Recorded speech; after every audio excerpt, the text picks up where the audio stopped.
Dirigir una empresa, normalmente, es más difícil que simplemente contratar un montón de gente y que hagan el trabajo.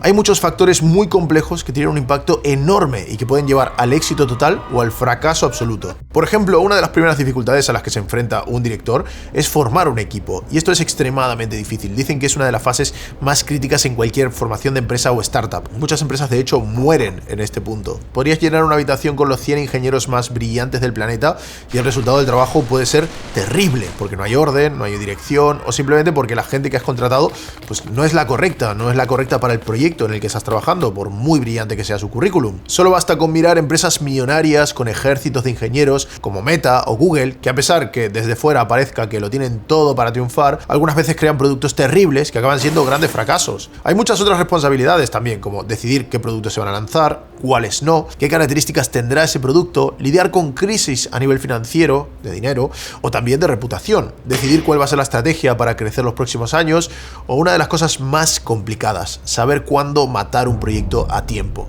Uno de los méritos más grandes de Steve Jobs fue ser una eminencia dentro del mundo de la dirección de empresas. Tomó decisiones y caminos que estaban basados en su propia filosofía personal y que lo llevaron a crear uno de los mayores imperios tecnológicos de la historia. Y bueno, normalmente la crítica más grande que siempre se le ha hecho es que él realmente no inventó nada. Y es cierto que los grandes productos que se desarrollaron bajo su mando no fueron diseñados ni programados por él, pero lo que sí hacía Steve era dirigir y decidir en qué se trabajaba, qué producto era buena idea crear, cuáles eran los conceptos detrás de esos productos, cuál era la idea, quién era el público objetivo, a dónde iba el esfuerzo, cómo tenía que ser ese producto en sí. Y esto realmente, sin ejemplos concretos, es algo difícil de entender. De hecho, a mí me costó durante muchos años entender cuál es la figura y qué hace exactamente un directivo, ¿no? ¿Por qué? Pues porque no es algo tangible, no es algo que digas, no, este tío ha programado el software o este tío ha diseñado la placa, o sea, es algo que realmente nos cuesta mucho de imaginar si no estamos metidos en el proyecto y no lo entendemos un poco más a fondo. Por eso, en el vídeo de hoy te voy a contar una historia de un fracaso. De hecho, es uno de los fracasos más grandes de Steve Jobs y muchas de las decisiones que tomó a lo largo de esta historia te van a parecer totalmente surrealistas, pero para él en ese momento eran las mejores que podía tomar. Bienvenidos a una de las etapas más oscuras de la vida de Steve Jobs. Una época en la que cometió muchos errores, perdió casi todo su dinero, lo echaron de Apple, pero que luego toda esa etapa de su vida también le sirvió para forjarse como el director que sería luego en la época dorada de Apple. Pero antes de continuar, vamos dentro con un mensaje de nuestro sponsor. GBGMall es tu tienda de claves de software de confianza, donde puedes encontrar, entre otras cosas, claves de Windows originales para Windows 10, Home y Professional, que también sirven para Windows 11. De hecho, son normalmente las que yo utilizo, las suelo comprar ahí. Estas claves son bastante más baratas que las originales que vende Microsoft, básicamente porque son claves OEM, o sea, están pensadas para fabricantes de ordenadores que las compran al por mayor para meter a sus distintos equipos. Y es perfectamente legal revenderlas, por mucho que a Microsoft no le guste mucho. Así que es un pequeño hack para conseguir esa clave de Windows de forma original, sin necesidad de poner un crack en tu ordenador, pero de manera muchísimo más barata que comprándolas en la tienda oficial de Microsoft. Abajo en la descripción te dejaré los enlaces para que puedas directamente ir a la página web, pero no solo eso, sino que también te dejaré un pequeño código de descuento para que puedas ahorrarte algunos euros. Así que si estás pensando en montar un ordenador y activar Windows, abajo tienes todos los links. Muchas gracias a GBGMall por patrocinar este espacio y ahora sigamos con el vídeo de hoy.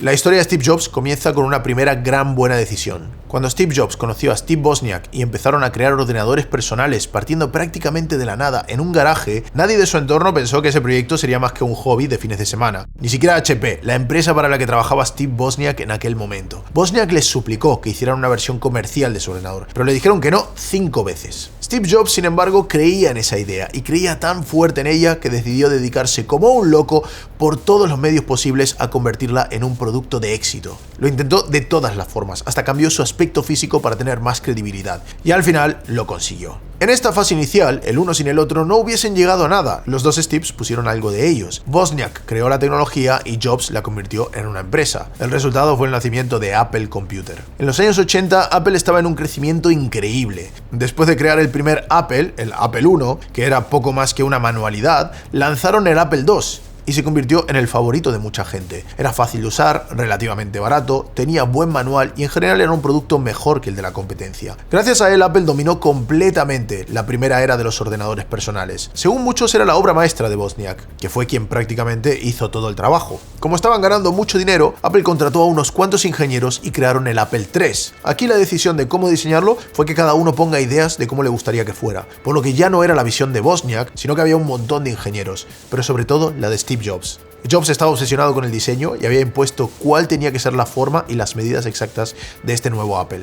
Apple puso todas sus esperanzas y toda su ilusión en este proyecto, pero fue un fracaso total en ventas. Es difícil culpar a alguien en concreto, a veces las cosas simplemente no funcionan. A lo mejor si el diseño hubiese sido de Wozniak, o Wozniak hubiese tomado todas las decisiones sobre cómo se tenía que hacer ese ordenador, pues las cosas hubiesen sido distintas. De hecho, Wozniak tenía la idea de que sus ordenadores tenían que ser abiertos, ampliables y modificables para que la gente pudiese hacer lo que quisiera con ellos, mientras que Jobs era todo lo contrario. Por suerte, la economía de la empresa era estable, el Apple II se seguía vendiendo muy bien y eso al final pagaba las facturas. Pero todos tenían claro que necesitaban otro top ventas si querían que la empresa sobreviva a largo plazo. Con dos directores súper jóvenes que no tenían ni 30 años, que empezaban a tener discusiones entre ellos sobre dónde querían ir y que además tenían la urgencia de crear este nuevo producto, Apple en ese momento era una olla a presión a punto de explotar. Y la imagen de Steve Jobs en aquel momento era la de un líder carismático, y de hecho tenía mucho carisma, pero también era muy perfeccionista, muy controlador, muy exigente. Se había convertido en jefe, como quien dice, de la noche a la mañana. Le estaba costando mucho delegar y le metía mucha presión a los empleados, no solo por el perfeccionismo enfermizo que le quitaba el sueño, sino también porque tenía las ideas muy claras de cómo tenían que ser las cosas. Esta forma de ser y de pensar fue la que llevó a muchos productos al éxito, años más tarde, pero también creó muchísimos conflictos dentro de la empresa. Hay muchísimas historias de Steve siendo un déspota, hablando mal a los empleados, poniendo presiones absurdas con plazos de entrega absurdos al equipo, y estaba claro que al Jobs de los 80 Apple se le quedaba bastante grande. Por eso mismo decidieron contratar un CEO. El CEO o CEO o Chief Executive Officer es quien se encarga de tomar las decisiones ejecutivas, sería como el máximo directivo de la empresa. Este es un rol que, por cierto, para el que solo te puede preparar la experiencia, aprender a mantener la cabeza fría, ser disciplinado, entender las distintas áreas de tu negocio y leer lo que está pasando en cada momento. No es algo que se te pueda enseñar en una carrera. Por eso normalmente estas posiciones se le ofrecen a empresarios que hayan tenido experiencia en empresas anteriores. Y por eso mismo también a Steve le estaba costando, o sea, él no estaba preparado mentalmente ni tenía la suficiente experiencia como para dirigir la empresa. El elegido fue John Sculley, que en ese momento era el CEO de Pepsi Cola. El pasado de Sculley era en ventas, había empezado como un vendedor y había ascendido a un puesto de directivo hasta convertirse en el CEO. Y este parecía un buen perfil porque mientras que Steve tenía mucho foco en la parte creativa, en los detalles de los productos, las especificaciones, etc., Sculley iba a ser un buen contrapeso. De hecho, al principio Jobs y Sculley eran mejores amigos, pero con el tiempo fueron chocando cada vez más. Y aquí lo que pasaba era que cada uno tenía una visión distinta. Steve estaba centrado en crear el ordenador perfecto, quería crear productos disruptivos, revolucionarios, que cambiasen el mercado para siempre. Como persona era rebelde, arrogante, temperamental y estaba convencido de que su empresa era una empresa de innovación, donde anclarse al pasado era básicamente matar la empresa. Ahora esto nos parece normal, o sea, la fórmula del éxito de Apple siempre ha sido un poco esta. Mirando al pasado dices, wow, Steve sabía lo que decía, pero en aquel momento la verdad era que vivían del Apple II y todos los proyectos nuevos que estaban saliendo no le llegaban ni a los talones. Ahora Sculley, por otra parte, tenía una visión mucho más conservadora, quería centrarse en la línea de productos que ya tenían y quería crear accesorios, servicio postventa, mejoras, ampliaciones para sacarle más dinero y más partido a todo lo que ya estaban vendiendo en ese momento. No justificaba ni entendía los gastos que hacía Steve, que eran millonarios, en intentar hacer algo revolucionario. El Apple III, el Lisa, el Macintosh habían sido un fracaso, historia que por cierto te cuento en este otro vídeo. Y en un momento dado Steve decide quitar de en medio a Sculley. Veréis, la empresa, además del CEO, tiene un consejo que vota para tomar decisiones, que está formado por los accionistas, o sea, personas que en parte son propietarias de la empresa. El jefe del consejo era Jobs, pero las decisiones las tomaban evidentemente entre todos, ¿no? Porque había que votar y todas esas cosas. Un día Steve se presentó al consejo con la idea de echar a Sculley, alegando que no encajaba ni era la persona correcta para dirigir Apple. En ese momento Steve tenía 29 años. Como os contaba antes, era joven, impaciente y muy temperamental. Por eso la junta pensó que si tenían que elegir entre un chaval, Steve Jobs, que la estaba liando bastante, y un CEO de fama reputada para dirigir Apple, por mucho que Steve fuese amigo y hubiese creado la empresa, pues se tenía que ir. Y así lo echaron de Apple.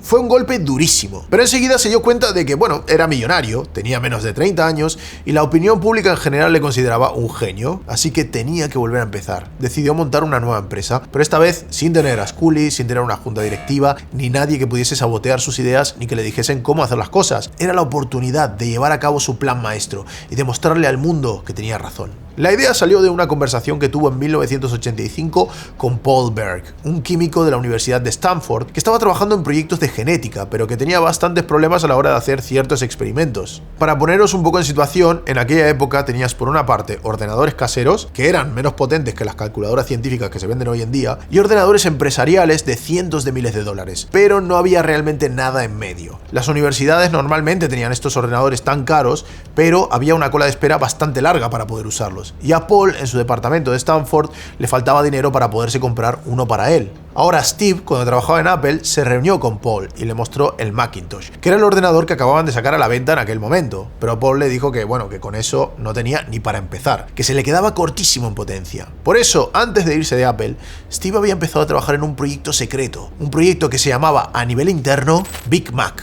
Sí, como la hamburguesa, ¿vale? El Big Mac tenía que ser como el Macintosh, pero con la potencia suficiente para hacer cálculo científico. Otra cosa importante para los científicos era que tuviera un sistema operativo que sea un poco más parecido a Unix, que era lo que se usaba en aquel momento en los ordenadores de gran tamaño. La idea aquí era crear una versión en miniatura de esos superordenadores que sea lo suficientemente barato, pero a la vez potente, como para que las universidades puedan comprarlos y usarlos en el día a día. Así que Steve retomó esta idea para su nueva empresa, crear el Big Mac, pero bueno, ya no sería un Mac, sería otra cosa. Solo faltaba el equipo de personas. Aunque Steve ya no trabajaba en Apple, o sea, no tenía un cargo específico dentro de la empresa, seguía siendo el presidente de la junta directiva, por lo que podía ir a las reuniones, pero desde que lo echaron, pues no había vuelto a pisar la sala ni un solo día. Pero de repente, de forma totalmente inesperada, un día le avisó a Scully de que se iba a presentar a la reunión. Scully dio por hecho que vendría a criticar toda la reorganización y los cambios que estaban haciendo en Apple, pero el día de la reunión, cuando le tocó hablar, dijo: estoy pensando en crear una nueva empresa. Lo he estado pensando mucho. Solo tengo 30 años y algo tendré que hacer con mi vida. Así que voy a crear una empresa con el foco de crear ordenadores para universidades. Les prometió que la empresa no sería competencia y que probablemente se llevaría algunos perfiles de Apple, pero nadie demasiado importante, ningún perfil clave. También se despidió como jefe de la junta directiva diciendo que esperaba que Apple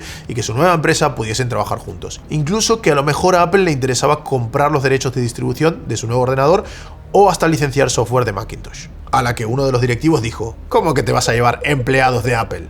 La respuesta de Steve fue: tranquilo, son gente muy poco importante para la empresa, no vais a echar de menos a nadie y es gente que de todos modos está pensando en irse. Y bueno, en general no se lo tomaron mal y pensaron en proponerle incluso a Steve que siga en la junta directiva y que Apple fuese dueño de un 10% de esta nueva empresa. Al día siguiente, Steve Jobs se presentó a las 7:30 de la mañana antes de la reunión diaria de personal con una lista de los 5 empleados que se llevaría con él. Scully se quedó pálido. Steve, estas no son personas de bajo nivel. Y Steve contestó: bueno, a ver, se iban a ir de la empresa de todos modos, te van a entregar su dimisión hoy a las 9 en punto de la mañana. Y bueno, según Jobs, todo esto estaba bien. Eran 5 personas que no formaban parte del equipo de Scully. Pero la realidad es que todos ellos tenían cargos altos y eran empleados que llevaban muchos años en la empresa. Sobre todo Dan Lewis, que era ejecutivo de marketing y era el que había conseguido crear una relación comercial fuerte entre Apple y las universidades. Este perfil era especialmente importante para Next porque dentro del mundo universitario todos conocían a Dan y confiaban en él. El resto, pues nada, nadie importante, ¿no? Eran solo miembros del antiguo equipo del proyecto Big Mac y claro, eran gente que tenían conocimientos e información que era propiedad intelectual de Apple. Eran 5 personas muy bien elegidas que Steve Jobs en su momento las había contratado para formar este equipo tan especial y que consideraba que a día de hoy eran la clave de que su empresa pudiese tener éxito, así que no estaba dispuesto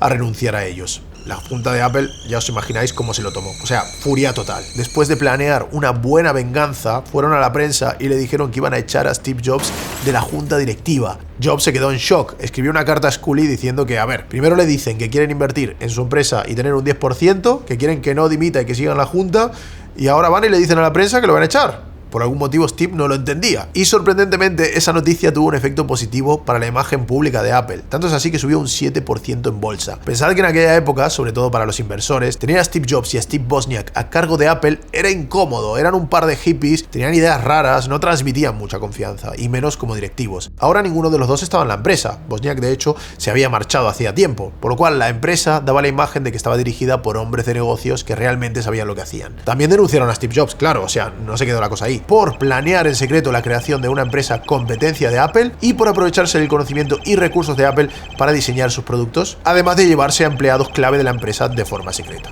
Steve se defendió delante de la prensa diciendo que bueno, yo simplemente soy bueno juntando a gente con talento y haciendo productos con ellos. Estos eran empleados que sí iban a ir de la empresa, yo simplemente los he contratado. Me parece difícil imaginar cómo una empresa con 2.000 millones de dólares, con 4.300 empleados, podría verse amenazada por 5 tíos en tejanos. Ahí jugó a favor su carta de la falta de credibilidad. Si en Wall Street le consideraban poco serio por ir en tejanos y no ser el típico empresario, pues ahí jugó esa carta a su favor. En ese momento Steve Jobs era dueño del 11% de Apple, que costaba más de 100 millones de dólares, y empezó a vender y vender acciones hasta que se las quitó todas de encima. El nuevo proyecto se llamaría Next, un nombre sencillo y directo. Y Next, para destacar, necesitaba un logo de primera categoría. Así que habló con Paul Rand, el creador de algunos de los logos más icónicos de la industria, como por ejemplo el de Squire, IBM y UPS. Paul estaba bajo contrato con IBM, así que Steve llamó al presidente de IBM para pedirle permiso de que Paul le pueda hacer el logo. Y al final, después de tanto insistir y tanto insistir y tanto insistir, se lo dieron. Paul Rand voló a ver a Jobs y empezaron a debatir sobre la visión de la empresa. Los ordenadores serían cubos perfectos. Por eso el logo también tenía que ser un cubo en 28 grados de inclinación. Jobs por eso le pidió, oye, tráigame unas cuantas opciones, ¿no?, de logos y yo elijo cuál me gusta más.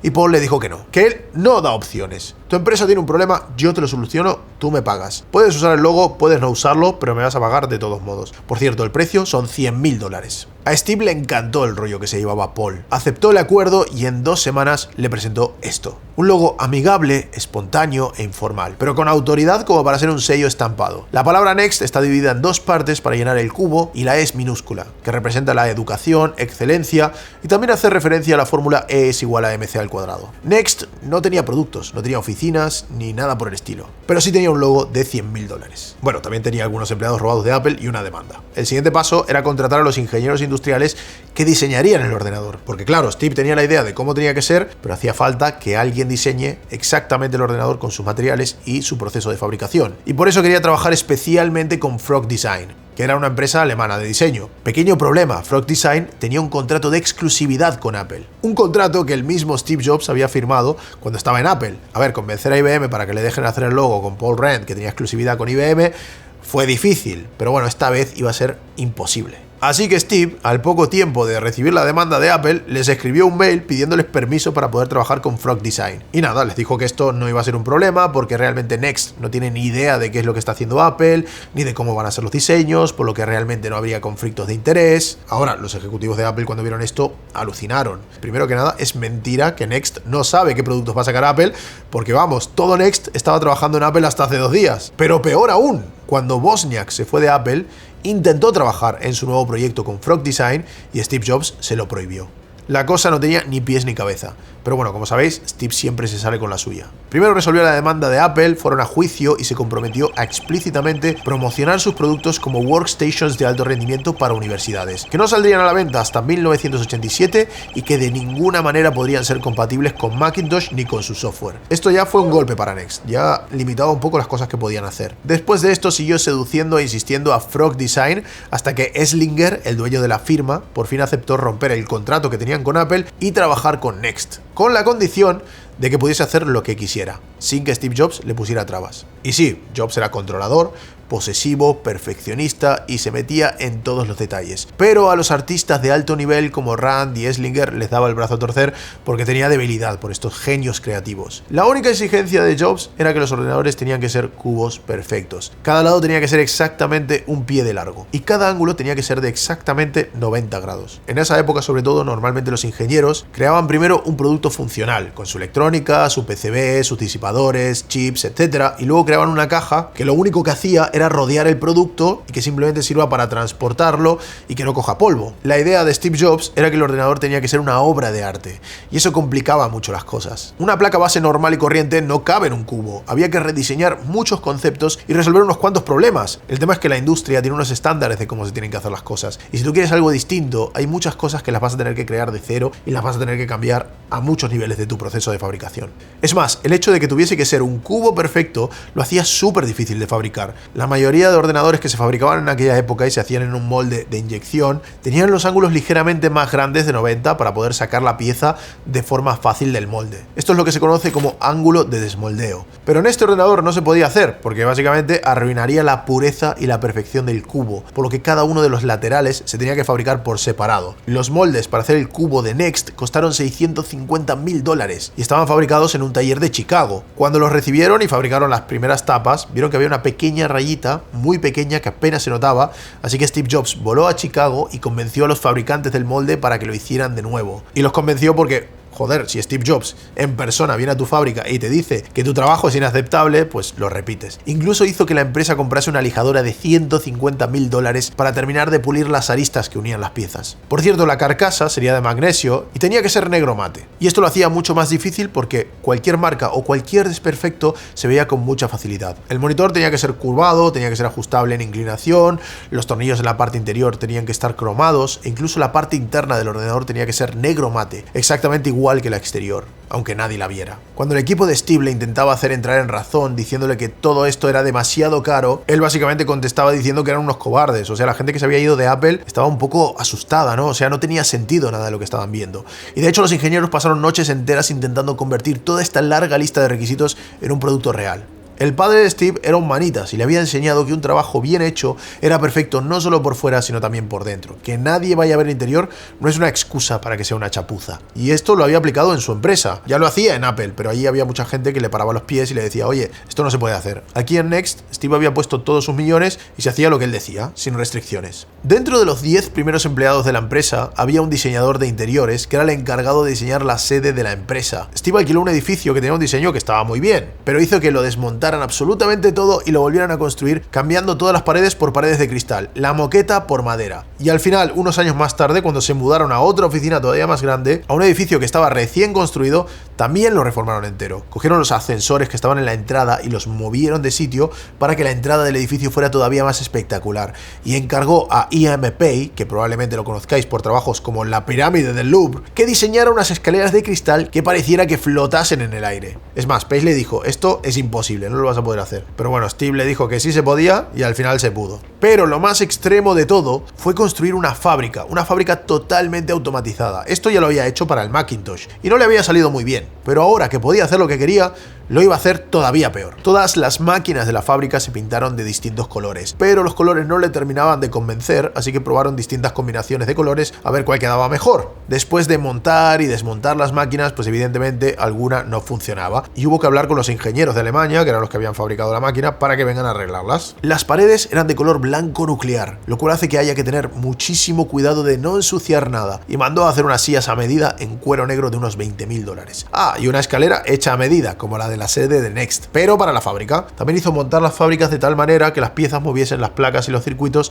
de izquierda a derecha en todo momento. Así los visitantes que venían a ver cómo se fabricaban sus ordenadores podían ver todo el proceso desde una pasarela. O sea, básicamente no era una fábrica, era una performance. Eso sí, era espectacular. Las placas entraban por una esquina y a los 20 minutos de la otra punta salía un Next totalmente montado sin ningún tipo de intervención humana.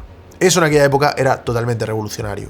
Y para todo esto, evidentemente, Steve necesitaba dinero, porque después de poner $7 millones de su bolsillo, empezaba a estar en apuros. Tenía una empresa con un logo muy bonito, unas oficinas muy bonitas, pero todavía no tenía ni ingresos ni productos. Así que evidentemente nadie quería invertir en ella, hasta que se cruzó con Ross Perot. Ross era un texano que fundó una empresa de electrónica que acabó vendiéndola a General Motors por $2.400 millones y buscaba empresas donde invertir. Vio a Steve Jobs con Next en la tele y se sintió identificado con él. Además que en su momento Bill Gates le había pedido dinero para fundar Microsoft, pero él se había negado, y ahora que Microsoft estaba en lo más alto, pues estaba súper arrepentido. Pensaba que era el peor error que había cometido en su vida. Así que Next le pareció una oportunidad que no podía dejar pasar. Ross Perot aportó no solo $20 millones, sino que también una buena red de contactos. Tanto es así que un día lo llevó a una cena con baile en San Francisco. Una cena muy elegante que estaba organizada en honor del rey Juan Carlos I de España. Y Perot le presentó el mismísimo rey de España a Steve Jobs. Y después de una conversación, el rey de repente sacó una servilleta, se puso a escribir unas cosas y se las dio a Steve. Perot estaba extrañado, así que fue a Steve y le dijo, oye, ¿qué acaba de pasar? ¿Qué es eso que te ha dado el rey? Y Jobs le dijo que acababa de vender un Next al rey de España. Sí, el rey Juan Carlos I compró un Next. Ahora Steve Jobs y Bill Gates siempre se llevaron un rollo muy raro. Microsoft, al principio de sus tiempos, era una de las desarrolladoras de software para Mac más exitosas de todas. Y por eso Steve había cometido el error de invitarlo a Apple en su momento y mostrarle el software de los Macintosh a Gates antes de que salga a la luz. Después de ese viaje, en cuanto Bill Gates volvió a casa, se puso a trabajar día y noche para copiar la idea de la interfaz gráfica y crear Windows. Cuando Steve se enteró de esto, y Microsoft acabó sacando Windows pues casi a la vez que el Macintosh, la relación entre Gates y Jobs quedó un poquito perjudicada, como podéis imaginar. Pero ahora las cosas habían cambiado, porque claro, Steve Jobs sabía que con Next necesitaba el apoyo de Bill Gates, necesitaba el software de Microsoft corriendo en sus nuevos ordenadores, así que convocó a Bill Gates en su oficina. Steve lo tuvo media hora esperando porque, bueno, le tenía un poco de manía, así que lo dejó ahí esperando. Y Gates estaba ahí en plan, oye tío, puedo ver perfectamente que estás en tu despacho hablando con gente porque las paredes son de cristal, así que empezamos ya con mal pie. Cuando Gates vio el ordenador de Next, dijo, esta máquina es una basura. El disco óptico tiene una latencia malísima, la carcasa es demasiado cara, es un aparato ridículo en general. No tiene sentido desviar a Microsoft para desarrollar aplicaciones en Next. Es más, llegó a decir a la revista InfoWord, ¿desarrollar un producto para ellos? Me meo en su ordenador.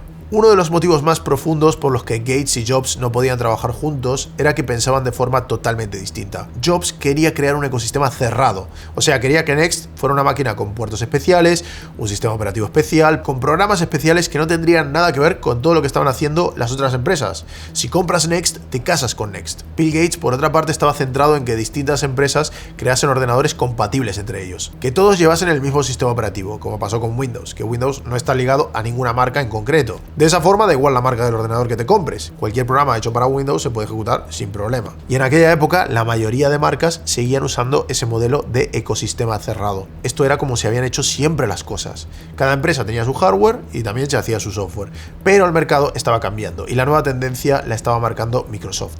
O sea, Steve Jobs estaba intentando mantener un sistema que tenía los días contados, por lo menos en el campo de los ordenadores. En fin, a finales de 1988 llegó el fatídico día del lanzamiento del Next. Steve Jobs es famoso por sus presentaciones de producto teatrales. Puso literalmente de moda las keynotes tal y como las conocemos, y quizás esta presentación del Next haya sido su nacimiento. No es la primera presentación que hizo Steve, pero sí la más dramática. Contrató a George Coates, un productor de teatro que era muy famoso en esa época, y puso más de $60.000 de presupuesto en audiovisuales. Esto básicamente lo hizo en el auditorio de la Orquesta Sinfónica de San Francisco y estuvo 3 horas en el escenario explicando hasta el último detalle. Todo iba viento en popa hasta que se dijo el precio: $6.500. Algún aplauso se escuchó por puro compromiso, pero esto era un desastre. Los asesores de las universidades le dijeron básicamente que tenía que estar entre los $2.000 y los $3.000. Bueno, pues $2.000 era lo que costaba solo la impresora. Es más, como el disco óptico que traía era tan lento, se recomendaba comprar un disco duro aparte que costaba $2.500 más. La broma completa te subía a más de 10.000 con todos los accesorios. Y lo peor de todo, no dio fecha de lanzamiento, pero dio a entender que sería a mitad del año siguiente. Luego estuvo tocando la Orquesta Sinfónica, a dueto con el ordenador, y en la rueda de prensa cuando le preguntaron, oye Steve, ¿por qué va a salir tan tarde? Steve Jobs dijo, no sale tarde, sale 5 años adelantado a su tiempo. Hubo unos días de hype, como con cualquier producto tecnológico, pero enseguida desapareció. Bill Gates dijo en una entrevista que sinceramente le decepcionó. El gran Macintosh de Apple tenía un montón de cosas revolucionarias que ningún ordenador tenía hasta la fecha.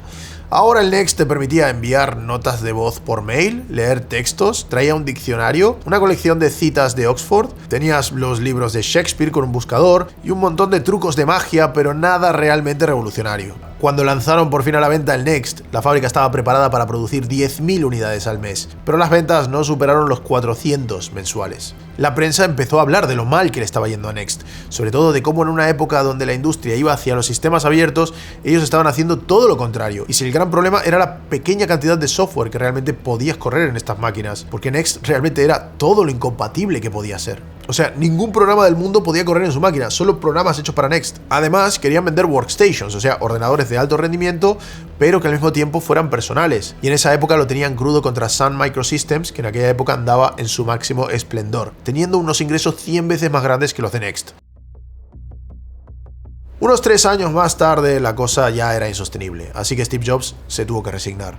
Como dijimos antes, Next era un ecosistema cerrado, por lo cual también tenía su propio sistema operativo. Y este sistema operativo se llamaba Next Step y estaba inspirado en Unix. Jobs al final cedió en portarlo a otras plataformas, empezando por Next Step para PC, que era el ecosistema de IBM y de Intel. También dejaron de fabricar ordenadores, despidió a la mitad de los empleados, vendió la famosa fábrica automatizada a Canon y se convirtió en una compañía únicamente de software. ¿Qué tanto éxito tuvo con esta maniobra? Bueno, pues ¿te suena Nextstep? ¿Lo has usado alguna vez? ¿Verdad que no? En fin, moderado. Además, todo esto fue en la primera mitad de los 90, una época en la que finalmente Microsoft era la reina del mercado. ¿Pero a qué otra empresa tampoco le iba muy bien? A Apple. Desde que se fue Steve Jobs, básicamente se habían centrado en el mercado de la autoedición. En su momento, cuando se diseñó el Macintosh, era un ordenador bastante caro y que no acabó de encajar del todo en el mercado. Pero con el tiempo, como Steve había tomado ciertas decisiones, como incorporar varias tipografías y unos cuantos elementos que estaban relacionados con el diseño gráfico, pues esto acabó siendo ideal para personas que querían editar de forma independiente, sin depender de grandes editoriales. En esto Apple era el rey, y por eso vendían todo tipo de productos relacionados con este campo a precios muy altos que tenían márgenes muy grandes, y eso le había permitido mantenerse a lo largo de los años. Básicamente, el único foco que tenía Sculley en su estilo de dirección era hacer que Apple sea más rentable y que gane más dinero. Por eso sus empleados se centraban en crear nuevos productos y actualizaciones de todo lo que ya tenían, de lo mismo de siempre. Pero no habían trabajado en ningún producto innovador, y la empresa poco a poco se estaba muriendo. Sobre todo en un mundo donde el PC con Windows se estaba levantando como la mejor opción. Y esto es un poco lo que hablábamos al principio del vídeo, es el reflejo del perfil de Sculley. Él había crecido y había ascendido centrándose en ventas, él había sido siempre un vendedor, y sobre todo venía de una empresa como Pepsi, donde no hay mucha innovación, al final el producto es el que es, ¿no? La Pepsi. Y por eso no le daba tanta importancia a hacer nuevos productos revolucionarios. No tiene por qué ser una mala estrategia, en el sentido de que apostar sobre algo seguro y conocido también es importante, y puede llegar a ser algo bueno en según qué casos, pero claro, en esa época estábamos hablando de una era de innovación absoluta, todo el mundo estaba inventando cosas, todo el mundo estaba sacando cosas, y a lo largo de los 90 los que no se supieron reinventar acabaron muriendo. Véase Amiga, Commodore y muchos más, o Sun Microsystems mismamente. Es más, a Microsoft le costó bastante llegar al nivel de Apple en interfaz gráfica con Windows, pero en cuanto lo hicieron, y en concreto sacaron Windows 95, se convirtieron en el sistema operativo más usado de la historia de la humanidad. La cosa iba tan mal que en 1993 Sculley se va de la empresa. Y es más, el nuevo CEO intentó vendérsela a todo el mundo, a Sun Microsystems, a IBM, a HP, pero nadie la quería.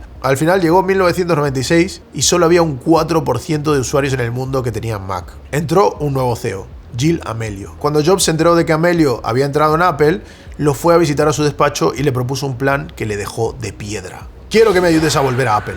Bueno, Steve también estaba un poco desesperado, la verdad. El argumento que le dio Steve a Amelio fue que solo había una persona capaz de dirigir a las tropas de Apple y el Macintosh estaba muerto. Ahora tocaba una nueva era. Amelio le dijo, ok, pues ¿de qué va esta nueva era? O sea, cuéntame tu idea. Pero Jobs estaba un poquito perdido, la verdad. No tenía una idea clara, no sabía cómo hacerlo, no le dejó nada claro, así que Amelio le pidió amablemente que se fuera a su casa. Pero Apple resulta que tenía un problema bastante gordo, que Amelio se lo encontró nada más entrar. Windows, como os dije, iba de maravilla. ¿Y el Mac? Bueno, Apple estaba trabajando en una cosa llamada Copland, un sistema operativo, pero que primero que nada no saldría hasta 1997, porque iban súper atrasados con el desarrollo. Y segundo, que era malísimo, o sea, estaba muy atrasado respecto a Windows. Esto es porque, como os dije antes, no es donde se habían invertido los dineros. Los dineros habían ido a vender más y más y más. Así que viendo el panorama dijeron, ok, cerramos este proyecto y compramos otro sistema operativo a otra empresa que tenga uno que sea mejor. Primero probaron con unos tíos que se llamaban Vi, pero la negociación era súper agresiva. O sea, Vi quería humillar a Apple, quería sacarle todo lo que pudiese. Casi lo cierran, pero Amelio no le hizo mucha gracia y se fue a buscar otra empresa. Luego pensaron en Sun Microsystems, que estaba basado en Unix, pero no tenía una buena interfaz de usuario. También pensaron en Windows NT, una versión retocada de Windows que estaba pensada para que se pareciera más a Macintosh. Y Bill Gates estaba contentísimo con la idea de que incluso los Apple llevasen Windows. Este era el broche final, el cierre final de la saga Jobs-Gates, el final más irónico, más humillante para Steve. Y a Bill Gates, de solo pensarlo, se le dibujaba una sonrisa en la cara. Pero también se interesaron por Nextstep. Steve Jobs consiguió hacer una reunión con Apple, les mostró el software y les dijo que cuando vieran más a fondo todo lo que tenían, iban a querer comprar directamente toda la empresa, no solo usar el software. De hecho, Steve tenía un plan para volver a Apple. Su nueva meta en la vida era que Apple comprase Next. O sea, él dijo, si tengo que volver a Apple, pues que me compren la empresa y ya estaré dentro. Al final acabaron convenciendo a Apple de que lo comprara. Cerraron el trato, de lo cual Steve Jobs se llevó $120 millones en efectivo y 37 millones en acciones de Apple. No está mal el trato, ¿no? Después de muchas negociaciones, días de trabajo, un montón de discusiones, Steve entra con un puesto de directivo en la empresa. Y un tiempo más tarde consigue que despidan a Amelio y se hace con el puesto de director ejecutivo. No solo echa a Amelio, echa a todos los directivos y vuelve a Apple con el cargo más alto. Por fin era el CEO de la empresa, que él mismo había fundado. El resto es historia. Los Macs, el iPod, el iTunes, el iPhone, el iPad y toda la era moderna de Apple que le ha llevado hasta el estrellato. Y finalmente a convertirse en la empresa tecnológica más grande del planeta. Incluso consiguió mantenerse aún sin Steve Jobs, que falleció a finales de 2011. El éxito de Steve se puede reducir a que es una persona que piensa distinto a todo el resto, tiene ideas que son fuertemente contrarias a la gran mayoría de personas y es suficientemente obstinado como para llevarlas adelante. Es como una especie de Don Quijote de la tecnología. ¿Pero acaso no son así todos los grandes empresarios de éxito? Y sí, para crear productos realmente disruptivos hace falta luchar por ideas locas. Pero también es verdad que cuando luchas por ideas locas, lo más probable es que una gran parte de ellas estén equivocadas. Ser despedido de Apple y enfrentarse él solo a su propio proyecto, invirtiendo gran parte de su dinero, obsesión y esfuerzo para luego verlo fracasar y casi irse a la bancarrota, fue una gran lección de humildad, que le enseñó que su instinto y su forma de ver el mundo no era infalible, y esto le preparó para su nueva etapa en Apple. Next fue sin lugar a duda la época más oscura de Steve, donde dejó salir todo su mal genio, sus caprichos, sus ideas locas, para luego verse derrotado y buscando la manera como fuese para volver a Apple. Pero en realidad no fue todo tan malo durante esos años. Steve, aparte de trabajar en Next, invirtió su dinero, su tiempo y su red de contactos en otra empresa más, Pixar, la creadora de Toy Story, que finalmente fue comprada por Disney, pero bueno, esta es una historia para otro día. Y su trabajo en Next tampoco quedó precisamente en el olvido. De hecho, estoy seguro de que hay muchas de las cosas que os conté sobre Next que os suenan de hoy en día. Productos como por ejemplo el Mac Studio o incluso el Mac Mini, que siendo el ordenador más barato de Apple tiene una construcción que es alucinante. Lo desmontamos en el canal de Nate Live y la verdad que tanto por dentro como por fuera tiene unos acabados que son bastante raros en el mundo de la tecnología. Lo mismo pasa con el Mac Pro. Incluso por dentro podemos ver que los acabados son increíbles. Ok, es cierto que estos no son cubos, pero también tuvimos un cubo, como por ejemplo el Power Mac G4 Cube, que tiene un diseño bastante icónico. Es más, el propio concepto de hacer ordenadores de magnesio, de aluminio y todo este tipo de materiales es algo en lo que Next fue pionera. Y hasta Microsoft hoy en día tiene sus Surface, que están hechas de magnesio, que en su época a Bill Gates le hubiesen parecido absurdas. O mismamente los acabados en negro mate, que luego fueron usados también por IBM para crear los ThinkPad y los primeros ordenadores de diseño. Bueno, los primeros no, los primeros ordenadores de diseño fueron los Next. ¿Os acordáis de la escalera de cristal? Hoy en día es una de las imágenes más icónicas de las Apple Store y la podemos ver en varias ubicaciones del mundo. Pero lo más importante seguramente sea Next Step. El sistema operativo de Steve Jobs se acabó convirtiendo en macOS. Y como Next Step estaba pensado para parecerse a Unix, al igual que Linux, hoy en día Linux y macOS se parecen bastante. Por eso muchos desarrolladores del ámbito web y del mundo open source les gusta tener esa terminal linuxera, y en el mundo de desarrollo de software podemos ver muchísimos Macs. El dock de los Macs también viene de Next Step y algunas otras cosas como Xcode o incluso el Framework Foundation y el Apple Kit, que todo esto fue creado originalmente en Next Step. Next también creó Objective-C, que fue el lenguaje de programación orientado a objetos que durante años fue el principal de Apple y que hoy en día sigue coexistiendo con el nuevo Swift. Es más, Next Step fueron pioneros en la programación orientada a objetos. No fue la primera empresa en usar este tipo de programación, de hecho la idea venía de Smalltalk, un lenguaje desarrollado por Xerox PARC, al igual que las interfaces gráficas, pero sí que Next Step metió a Apple en una de las revoluciones más grandes de los años 90, que fue justamente la orientación a objetos, de la que hablaremos en otro vídeo, por cierto. Quiero hacer un vídeo